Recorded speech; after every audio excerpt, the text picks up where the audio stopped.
O Mistério de Belicena Vilca. Coleção Espada de Tarsis. Por Nimrod Rosário. Primeira edição argentina, Córdoba, 2003. Prefácio da primeira edição brasileira. Há 13 meses um pequeno grupo de voluntários que recém conheceram esta obra, unidos sob a alcunha sugestiva de Valpladesgesellschaft, Sociedade Valplades, iniciaram por impulso de urgência a tarefa de traduzir o mistério de Belicena Vilca ao português, idioma de centenas de milhões de pessoas ao redor do mundo. A tarefa foi difícil, pois além da oposição efetiva que sofremos, gerando inúmeras dificuldades cotidianas, que enfrentamos com a felicidade serena de nos saber úteis num contexto de guerra cósmica, mas ignore por ora este fato, nenhum de nós conhecia o espanhol, idioma original da obra e de seu autor, o Pontifex Hiperbóreo Nimrod Rosário. Embora seja uma língua próxima à nossa, penamos um pouco para dominar esse desafio e ler fluentemente o texto. Se nos aventuramos com entusiasmo inquebrantável a ler um livro longo num idioma que não compreendíamos e nos forçamos por conta própria a entender, isso por si só já revela o caráter mágico da obra. Com toda a propriedade, podemos definir o mistério de Belicena Vilca como uma obra mágica.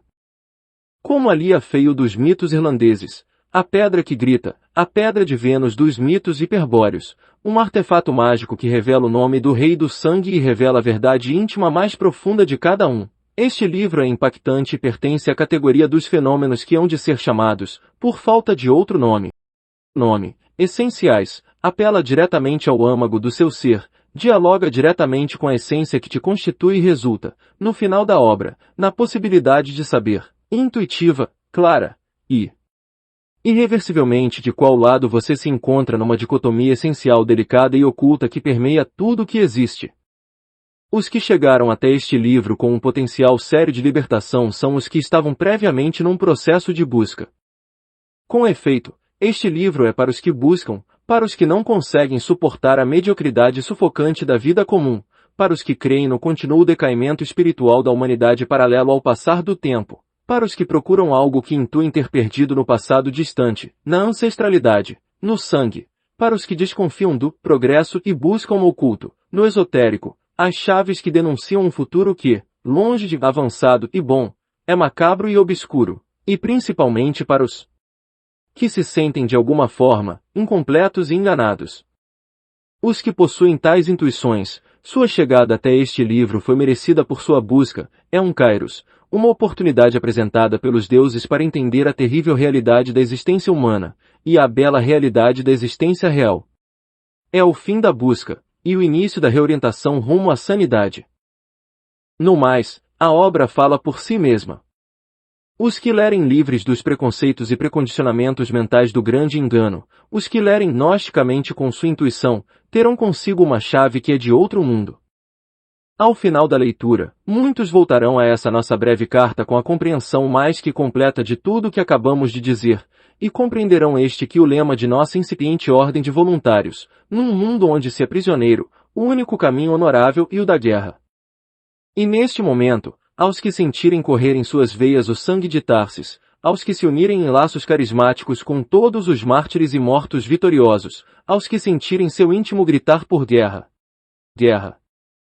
Nossa mais sincera e entusiasmada saudação. Rhiannon, Skyvar e todos os membros de nossa equipe. São Paulo, 23 de dezembro de 2007 DJC. Livro 1. O Desaparecido de Tafi Del Valle. Capítulo 1. Conheci a Belicena Vilca quando se encontrava internada no Hospital Neuropsiquiátrico Dr. Javier Patron Isla da cidade de Salta, com diagnóstico de demência senil irreversível. Sendo médico do pavilhão B, de enfermos incuráveis, devia cuidar da referida interna durante um largo ano em que lhe apliquei todos os recursos que a ciência psiquiátrica e minha extensa experiência na profissão me brindavam para tentar, em vão, sua recuperação. Como se verá mais adiante, sua história foi escrita por ela mesma enquanto permanecia naquele triste cárcere. Dedicou a esse fim todo o tempo disponível, que era muito, pois a junta médica a havia autorizado a escrever, dado que tal atividade resultava em evidentes resultados terapêuticos sobre o ânimo da paciente. Entretanto, ninguém sabia a que se referiam seus escritos e se eles revelavam alguma coerência lógica, informação que pudesse ter sido útil possuir para confirmar ou corrigir o diagnóstico adverso. Dois motivos impediam conhecer o conteúdo de seus manuscritos. O primeiro e principal era que a enferma escrevia em quechua santiaguenho, uma língua só falada em sua região local, em segredo, ao que parece. Belicena Vilca traduziu os manuscritos ao espanhol poucos dias antes de morrer. O segundo motivo era o zelo homicida com que evitava que lessem os textos, o que resultou num incidente com uma enfermeira que ousou pousar os olhos sobre uma de suas páginas. Mas, como o que interessava era mantê-la tranquila, e a escrita contribuía a entretê-la nesse estado, se optou por não contradizer seus maníacos desejos e se lhe permitiu ocultar os manuscritos numa pasta da qual ela não se separava em nenhum momento. Não obstante, parte de sua história me foi relatada por ela mesma enquanto durou sua convalescença, seja mediante largos monólogos a que a psicanálise a levava, ou mesmo involuntariamente, quando o tratamento de narcose a deixava num pesado torpor durante o qual, no entanto, sua atividade oral nunca cessava. Naturalmente não podia dar crédito às suas declarações, não somente por sua condição de enferma mental, mas pelo tom das mesmas, incríveis e alucinantes. Nunca poderia qualificar-se, com maior justiça, sua história como a história própria de um louco. A situação de alienada de Belicena Vilca seguramente desapontará os leitores sobre a veracidade de todos os eventos narrados. É compreensível, pois apenas há um ano atrás eu mesmo teria feito todo o possível para impedir a divulgação de um material que a prudência e a ética profissional aconselham manter nos reservados âmbitos da ficha clínica e da memória pessoal. Mas eis que a súbita morte de Belicena Vilca veio a transtornar esse racional ponto de vista e me levou a pensar que a história registra veneráveis figuras que eram célebres loucos. Lembrei-me de Nietzsche, Ezra Pound, Antonin Artaud, Morphy, o matemático, cantor, e muitos outros.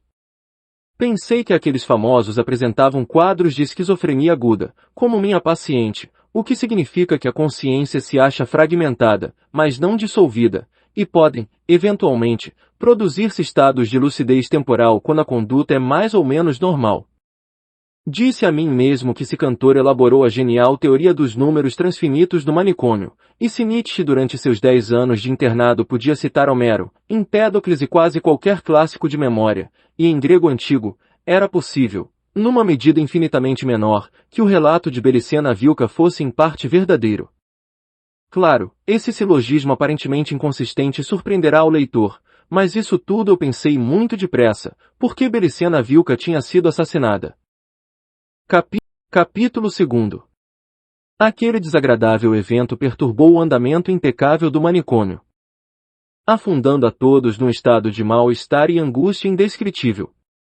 Especialmente afetado ficou nosso diretor, o eminente Dr. Cortês, quem temia que o escândalo chegasse a macular o ilustre nome que levava o hospital, o que em sua lógica influiria nos cheques que a poderosa família do finado doutor faziam chegar mensalmente.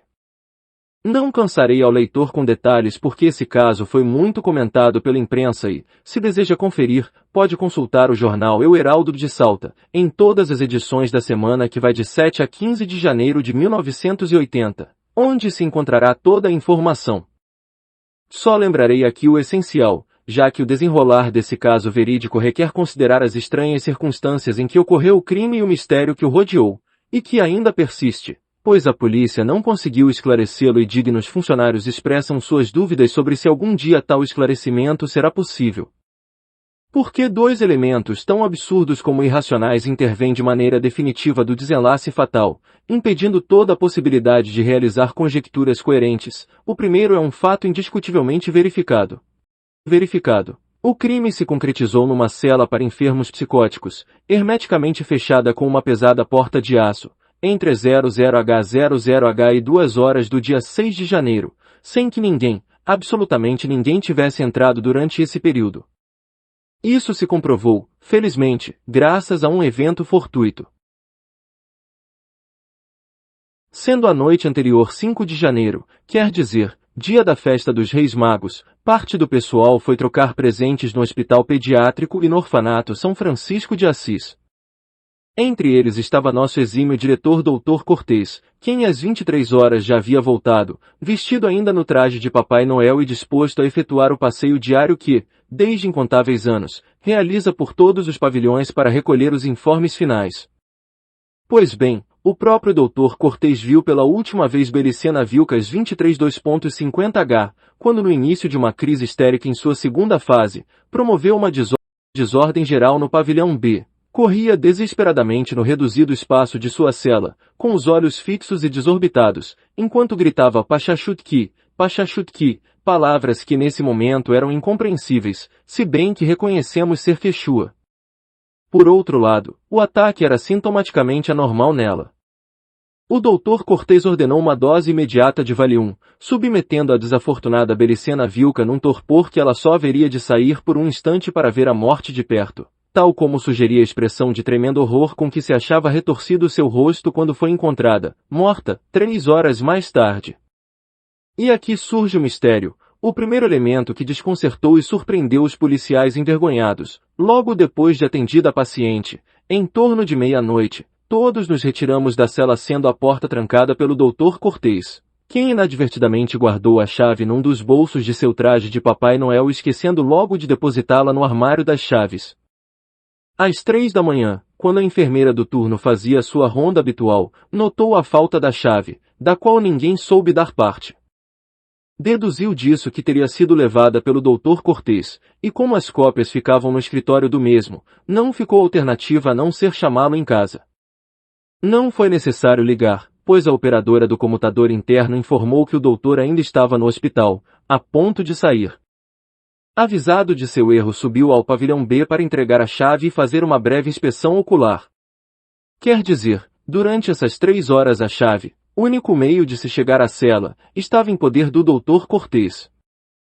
Mas o diretor do hospital era um homem de reconhecida trajetória social, cujas virtudes morais têm sido sempre exaltadas como exemplo digno de imitação e de quem ninguém ousaria duvidar, nem mesmo o experiente policial Maidana, encarregado da investigação do caso.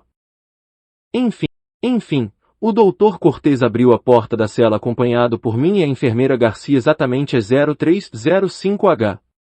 Um odor doce e penetrante foi a primeira coisa que chamou a atenção. Era uma fragrância como incenso de sândalo e era tão fora de lugar, ali, que ficamos perplexos. Mas esse foi só um instante, pois o que veio depois concentrou nossa atenção.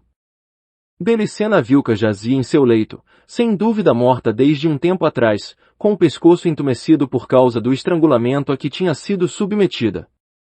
A arma homicida, uma corda cor de marfim, estava enlaçada em sua cabeça, mas já solta. E as 2 extremidades caíam suavemente sobre o peito até o estrado da cama. Era um espetáculo tão horrível que a enfermeira Garcia lançou um grito de espanto e cambaleou para trás e eu a sustentei pelos ombros, apesar de que minhas próprias pernas não estavam lá muito firmes. E não era para menos, a morta tinha as mãos fechadas em ambos os lados do corpo, como deveriam estar no momento da morte, e que a rigidez cadavérica conservou, o que indicou que ela não se defenderá do misterioso assassino. Esse deveria ter lhe infundido tal terror que, ainda que observando como lhe passavam a corda pelo pescoço, e logo, sentindo que o mesmo se fechava e lhe prendia a respiração, só conseguiu agarrar desesperadamente o lençol. Tal dedução se afirmava ao contemplar o gesto do rosto, olhos muito grandes e desorbitados, a boca entreaberta permitindo ver a língua inchada, que parecia interrompida numa palavra inconclusa, algo que nunca seria pronunciado novamente, talvez a misteriosa Pachachutki. Exporei agora o segundo elemento absurdo e irracional que, ao intervir com o peso contundente do concreto, eliminou qualquer esperança de ver uma pronta e simples conclusão. Explico. O fato incompreensível de que a porta estivesse fechada com chave quando se cometia o crime, primeiro elemento, poderia passar tranquilamente estabelecendo hipóteses lógicas, ainda que improváveis, de que o assassino tivesse outra chave, ou que existisse uma conspiração do corpo médico, etc. No fim, a polícia formulava tais hipóteses e o que eles queriam era despojar o caso de todo mistério ou ilusão sobrenatural. Mas a corda marfim, segundo elemento, consistia num objeto demasiado tangível para passar despercebido. O segundo elemento foi a evidência de que algo sinistro e irracional se havia instalado definitivamente em nós.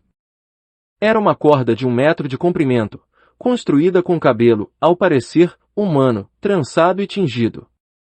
Mas o insólito estava representado pelas 2 medalhas de ouro, uma em cada extremidade, girando loucamente em 2 pequenos fechos de ouro.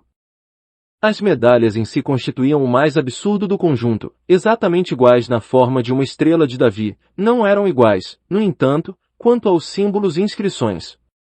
Uma delas levava em relevo um trevo de 4 folhas no hexágono central, a outra mostrava um fruto que indubitavelmente era romã. Eu as achei parecidas a certas joias maçônicas que vi numa exposição do Rotary Club, mas a familiaridade terminou enquanto raciocinava que a única semelhança era a estrela de Davi, formada por 2 triângulos equiláteros entrelaçados. É um símbolo usado há milênios pelo povo hebreu para identificar-se, como comprova a bandeira de Israel. As partes posteriores das medalhas tinham inscrições. Mas estas, longe de esclarecer algo, aumentavam nossa confusão, pois estavam redigidas em 2 idiomas diferentes. Uma frase, gravada horizontalmente no centro, estava em caracteres hebreus, embora tais signos não fossem os mesmos em cada medalha. Rodeando a essas palavras havia outra inscrição em letras latinas, dessa vez idêntica em ambas as medalhas. Nesse momento ninguém soube esclarecer em que idioma estava a da Isid Draoi HWCH. As palavras hebraicas, por sua parte, diziam, na romã Gil, e no trevo Xi. Como se compreenderá, essa curiosa joia dava toda a sensação de ser algo de uso cerimonial ou religioso, atributo que o oficial Maidana captou de imediato, pois ao examiná-la não pôde evitar um gesto de repugnância e uma exclamação. Eca! Isso é coisa de judeu! Capítulo 3. E polícia correto deve professar imprescindivelmente a ideologia nacionalista, o sei que muita gente poderosa de nosso país considera que todo oficial de e sei também que dita indefinível ideologia se opõe aos grandes internacionalismos tais como o marxismo, a maçonaria, o sionismo, as corporações multinacionais, etc., e até a política externa das potências imperialistas. Na ideologia nacionalista é crença corrente que todas essas vastas organizações convergem numa cúpula de poder, situada em algum lugar do mundo, verdadeiro governo secreto que chamam sinarquia internacional. A sinarquia havia desenvolvido uma estratégia cuja execução há de conduzir à formação de um governo mundial que reinaria sobre todas as nações da Terra. As diferenças e contradições que se observam entre as grandes corporações mencionadas seriam de caráter tático e puramente exteriores. Nos vértices de poder todos coincidiriam e os esforços gerais estariam encaminhados a cumprir a estratégia sinárquica. Na ideologia nacionalista é dogma, desde quase um século, que a sinarquia teria sido fundada pelos judeus com a pretensão de assegurar-se do domínio do mundo e dar assim cumprimento a profecias emanadas da Bíblia e a mandamentos do Talmud. Por isso os nacionalistas que sustentam essas ideias acabam por odiar ardentemente os judeus. Não me surpreendeu, então, a exclamação antissemita do oficial Maidana, mas, entendendo que se tratava de uma impressão apressada, tratei de fazer-lhe compreender que atribuir origem judia à arma homicida, só porque as medalhas tinham a forma da estrela de Davi, era no mínimo arriscado. De fato, tal símbolo é utilizado também por outras religiões ou seitas como a maçonaria, a teosofia, os Rosacruzes, as igrejas cristãs, etc. Ademais, lhe disse, estavam a romã e o trevo constituindo uma combinação estranha, e as descrições indecifráveis. E o cordão de cabelo tingido? Não. Não seria tão fácil qualificar o conjunto. Ainda que pareça incrível, algo faltava na cela de Belicena Vilca, a pasta com seus escritos. A polícia, ao se inteirar do conteúdo, e considerá-lo sem valor, descartou de imediato uma possível subtração e se negou terminantemente a vinculá-lo com o motivo do crime. Antes tentaram persuadir-nos de que a pasta pudesse ter parado no incinerador do hospital, seja por acidente, seja por represália de alguma enfermeira cansada com o excessivo zelo exigido para cuidar da enferma. Capítulo 4. 1978 Numa ambulância do Exército. 2 suboficiais a acompanharam até o soube no hospital sobre Belicena Vilca e a conheci. Chegou em dezembro de escritório do diretor e entregaram a ele uma carta do chefe do Regimento de Cavalaria 230, com assento em Salta, Coronel Mário Pérez, junto com documentação e uma ficha médica.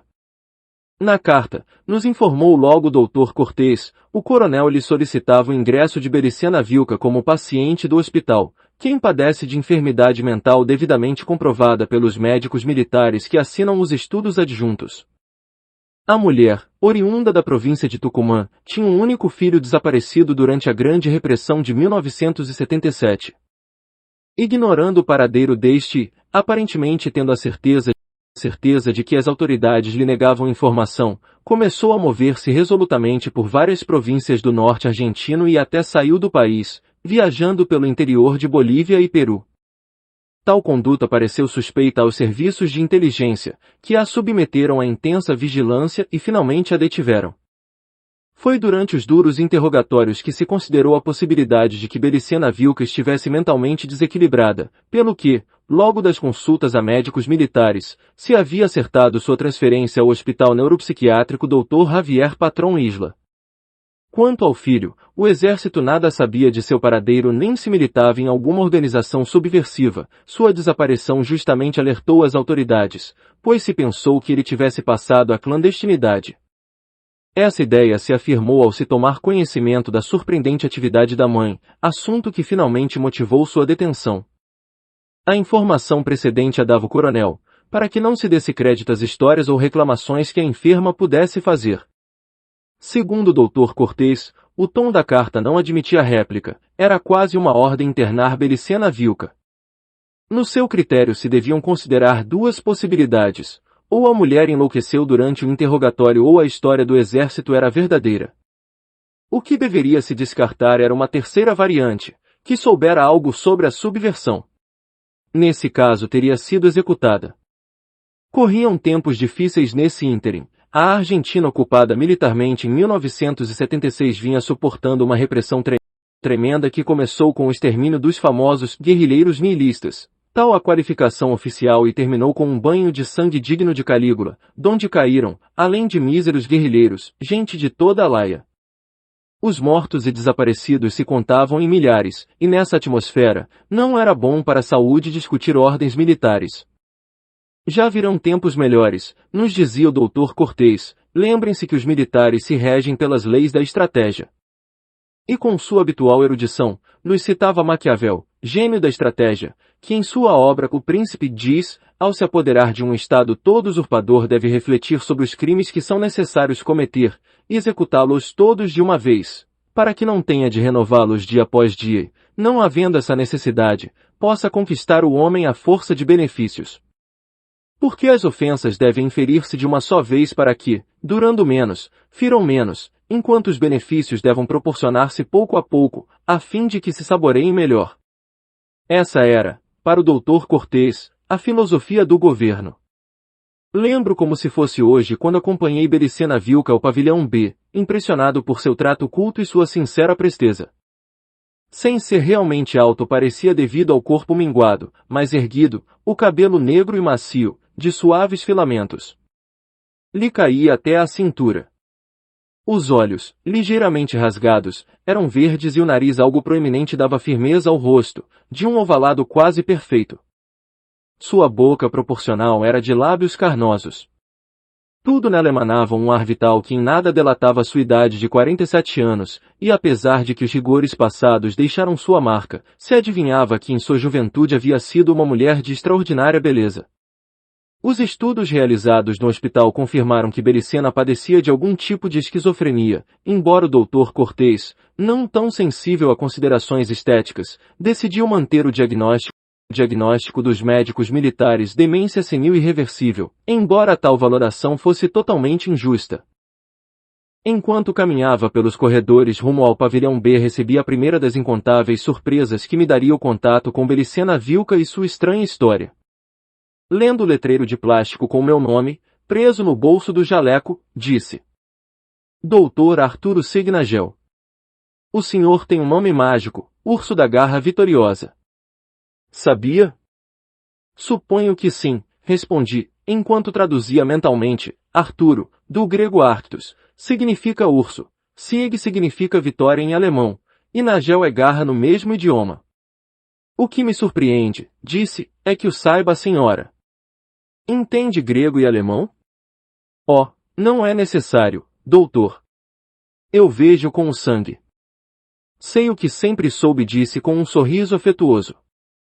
Com certeza está doente, pensei bestamente, acreditando que se referia à teoria da reencarnação como os espiritistas, clientes permanentes de nossos pavilhões.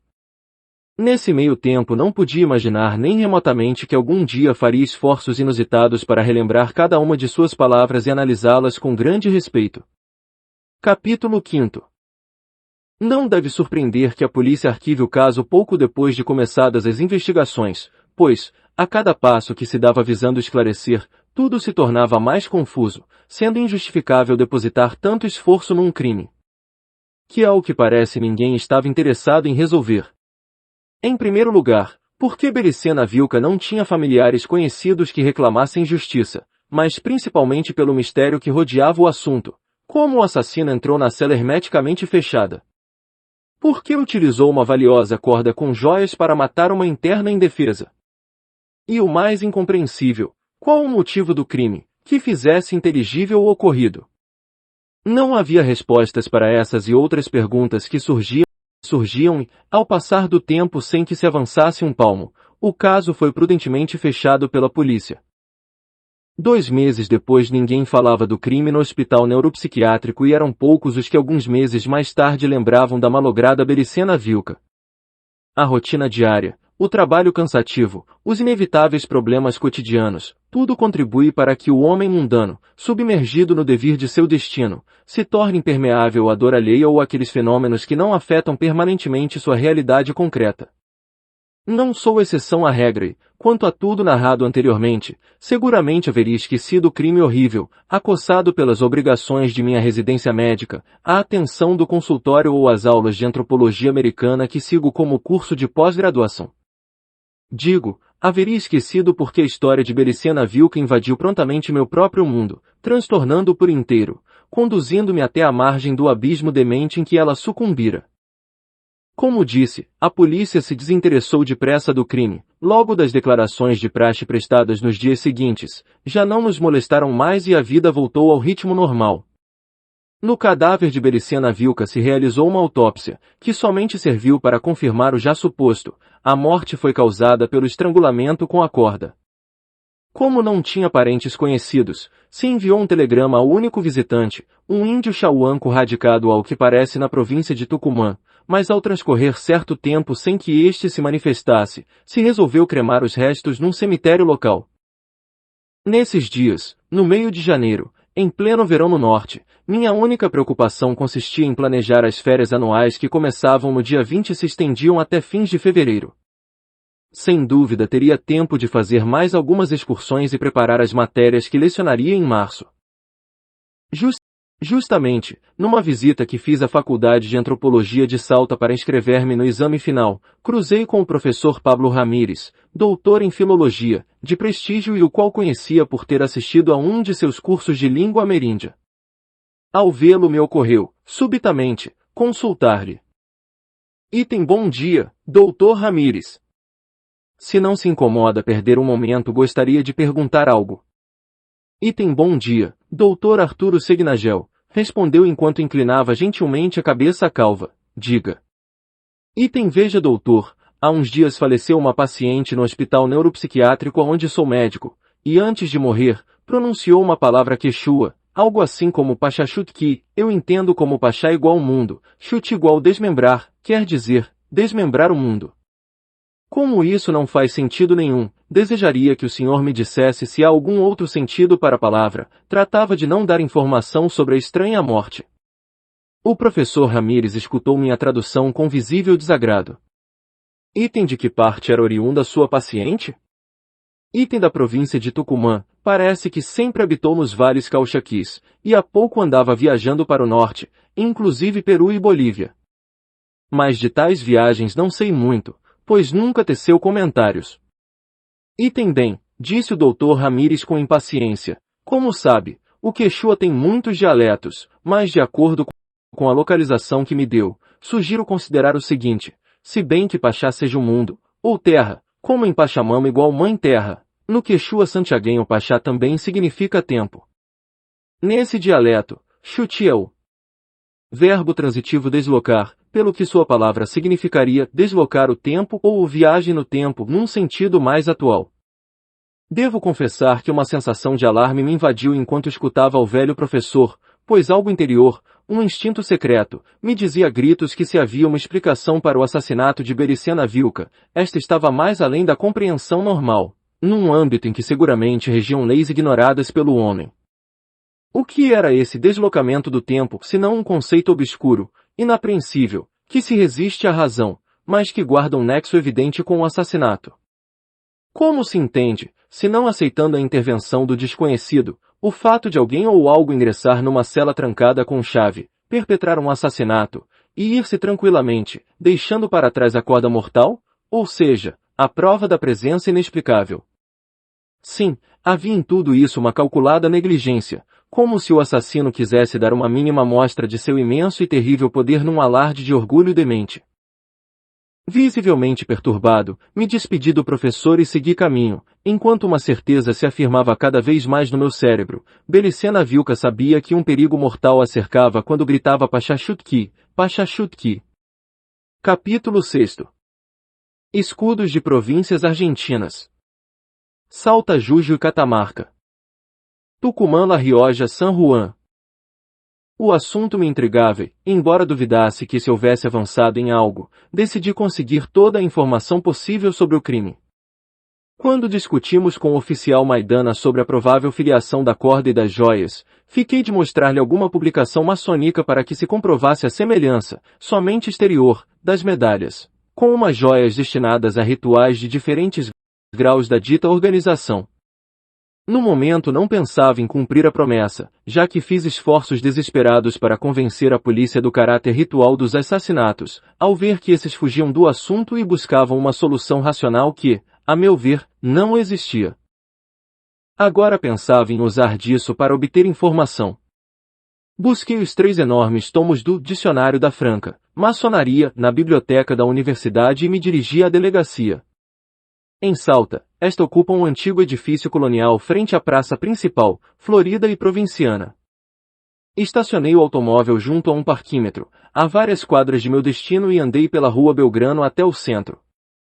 Ao chegar à Igreja do Sagrado Coração, com seu edifício de mais de 300 anos, ia pensando na juventude da América Branca ante a milenária Europa. Apesar de que aqui não se construiu nada anterior a 400 anos, nos estremece o secular, que sentimos antigo e remoto.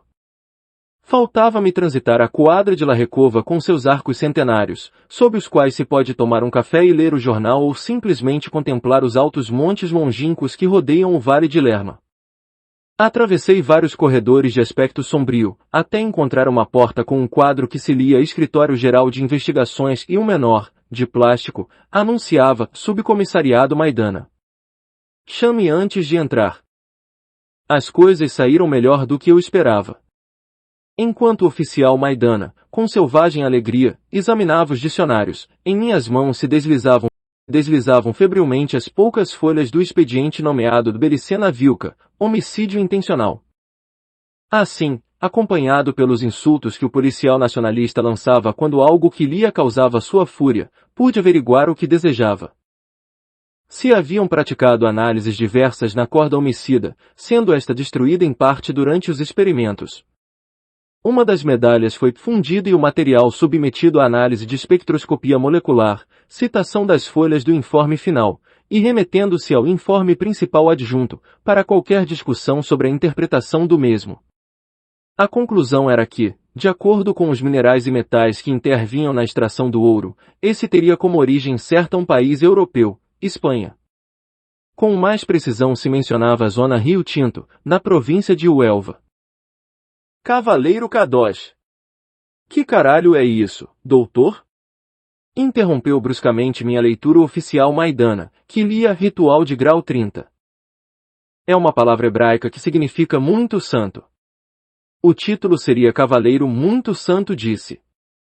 O oficial tinha sangue nos olhos. Sargento Quiroga. Gritou: venha ver o que fazem os maçons. O sargento acudiu com pressa. Era um crioulo sem muito brilho, que somou sua voz ao concerto de maldições do oficial. Segui lendo o expediente. Um pedaço da corda de cabelo foi enviado ao laboratório de análise patológica da Faculdade de Medicina. O informe remetido pela universidade indicava que o cabelo era sim humano, possivelmente de mulher. A substância que atingia era simplesmente água de cal, a que se acrescentou algum suco vegetal ácido para equilibrar a alcalinidade. Mas o mais curioso é que a universidade podia certificar-se da etnia que pertencia à mulher que teve o cabelo cortado. O corte ovalado das fibras pilosas estudadas não deixava dúvida: raça branca. As outras raças têm um corte redondo. Isso era quase tudo.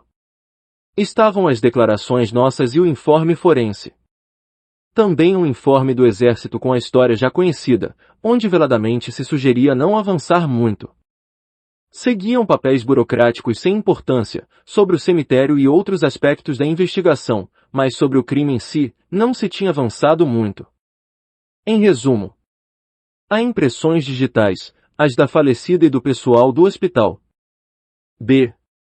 Outra chave, não consta. C. Análise da porta, intacta. Não foi forçada. D. Análise forense, morte por estrangulamento. E análise da arma, corda de cabelo humano, tingida com cal medalhas de ouro espanhol de significado desconhecido. Nenhuma palavra sobre a desaparição da pasta e, pelo visto, não se tinha considerado útil investigar as legendas gravadas nas joias. Cães judeus! Gritava o oficial, que lia o artigo jesuíta onde há um quadro intitulado A Companhia de Jesus vista pela maçonaria, na qual se vê o superior da ordem jesuíta sentado sobre um monte de crânios, encimado pela cruz de Cristo. Como o bom nacionalista católico se sentia injuriado, ofendido pessoalmente, pela perfídia da maçonaria judia. Não achei conveniente esclarecer-lhe que a Companhia de Jesus criou, no século XIX, o rito maçônico do Real Arco, o qual foi finalmente aderido ao Grão Oriente Inglês do rito escocês antigo e aceitado. Com o que ambas as organizações estabeleceram um ponto de contato permanente. Desgraçadamente a prova está à vista hoje em dia, ao considerar o marxismo aristocrático que sustentam os pensadores jesuítas. Seria ridículo admitir a existência de uma sinarquia internacional e crer que a Igreja Romana, organização temporal, esteja isenta de seu controle. Mas seria inútil, o oficial não aceitaria esse raciocínio. Carreguei os pesados tomos e me despedi do subcomissário Maidana. Adeus, oficial, se precisar é só me chamar no hospital. Até logo, doutor. Agradeço a colaboração que nos prestou. Capítulo 7. Era sexta-feira e poderia descansar o fim de semana na velha casa de Cerrillos, um povoado belíssimo que se encontra a 18 quilômetros de Salta, sobre o mesmo caminho que conduz a Cafaiate, no coração dos vales cauchaquis, e mais além, a Santa Maria de Catamarca. Ali viviam meus pais, já idosos, e uma irmã viúva com 2 filhos. A perspectiva de vê-los e passar uns dias com eles sempre me enchia de alegria, assim, pois não deve impressionar a ninguém que umas horas mais tarde, enquanto conduzia o automóvel pelo caminho recortado por vinhedos, não pensasse mais no crime horrível. Entretanto, estava escrito que a paz seria breve. Em menos de uma hora minha vida foi mudada e um futuro de médico, antropólogo, catedrático, quer dizer, de um profissional, desapareceu como um destino provável para mim. Na casa de meus pais aguardava a carta de Belicena Vilca e o começo da loucura. Se tão somente não a tivesse lido. Quanta dor, morte e luta eu trouxe aos meus entes queridos por ter lido aquela carta e, o mais nefasto, ter acreditado no que ela dizia. E com certeza, nada teria nos acontecido se não tivesse aberto a carta. Quanto me arrependeria 3 meses depois por ter lhe dado crédito, nesse mesmo lugar.